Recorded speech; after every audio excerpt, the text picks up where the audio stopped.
Have I fallen? Am I cold? So, last time we talked about the U.S. men's national team.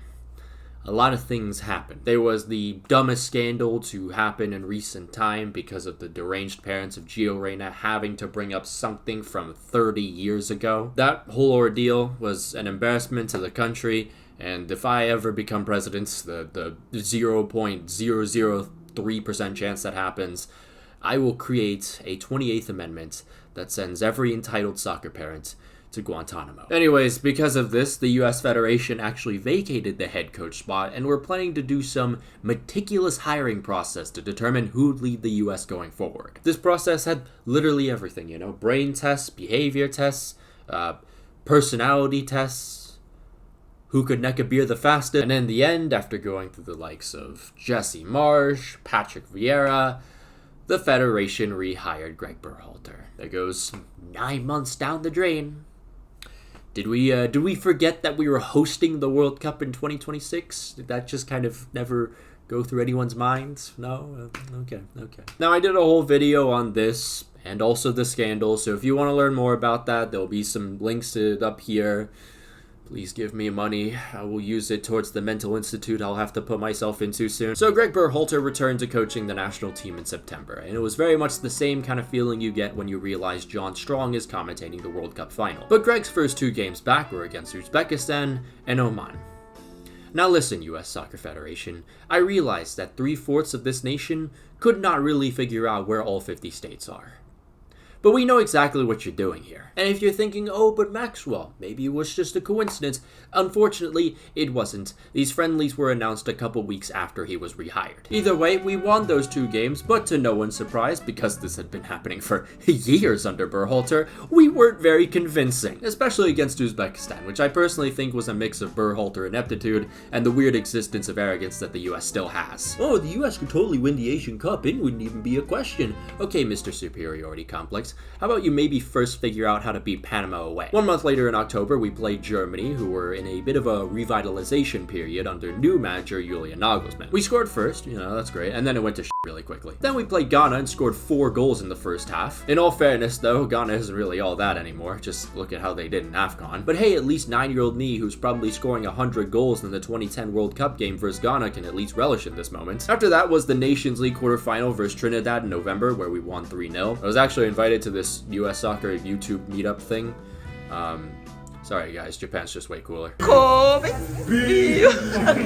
then 4 days later, we lose the second leg in Trinidad 2-1. We still advanced 4-2 on aggregate, but I think it's a good time to once more bring up the stat that Berhalter has only won 3 away games versus CONCACAF opponents: Grenada, Honduras, and Cuba. Keep this in mind, by the way, against Cuba, it was a neutral venue. Into 2024, things got worse as the US conceded in just 1 minute against Jamaica in the semis, which really just set the tone for the US because they were awful in this game. We had almost 80% of the possession, but because of Berhalter's one-dimensional tactics, our attack couldn't do anything. It was only because of sheer luck in the dying minutes that the team escaped disaster. And then in extra time, we got vintage Berhalter as once more, the high-end talent bails him out, and how ironic that it was Gio Reyna of all people. We went on to beat Mexico 3 days later with another iconic 2-0. That's great. Well, whoop de f***ing do. Have you seen the Mexican team lately? I mean, I can't even laugh anymore. They're just pathetic.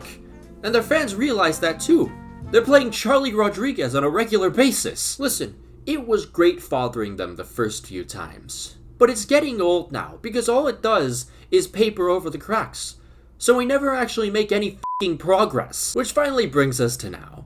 Recently, a few days ago, the US played Colombia in a friendly to prepare for Copa America.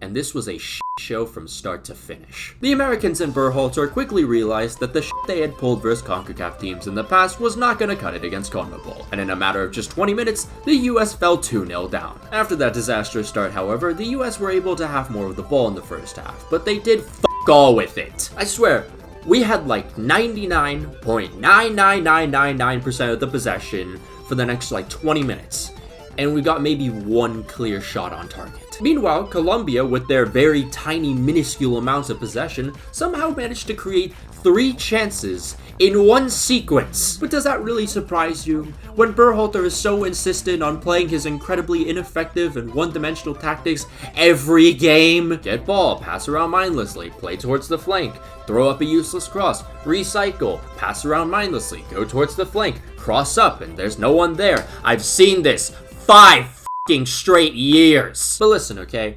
This is on the players too.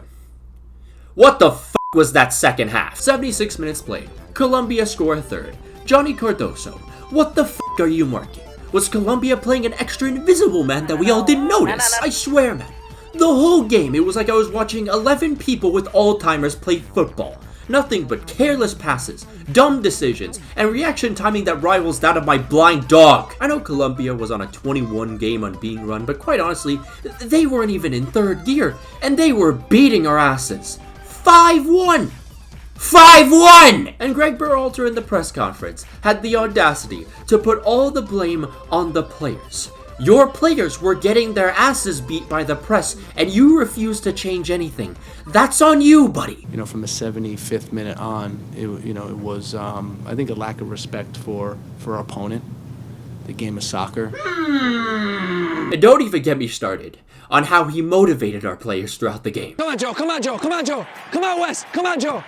One inside. One inside. Higher, Joe. Higher. You know, just a few days prior, the U.S. cricket team beat Pakistan in its first ever appearance in the T20 World Cup. And this embarrassing result ruined all that and took the spotlight.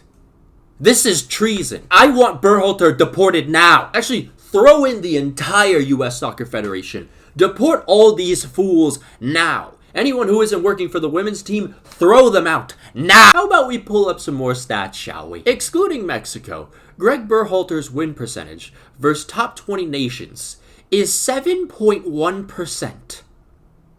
7.1%! This is the guy the Federation wasted 6 months of our precious time to rehire.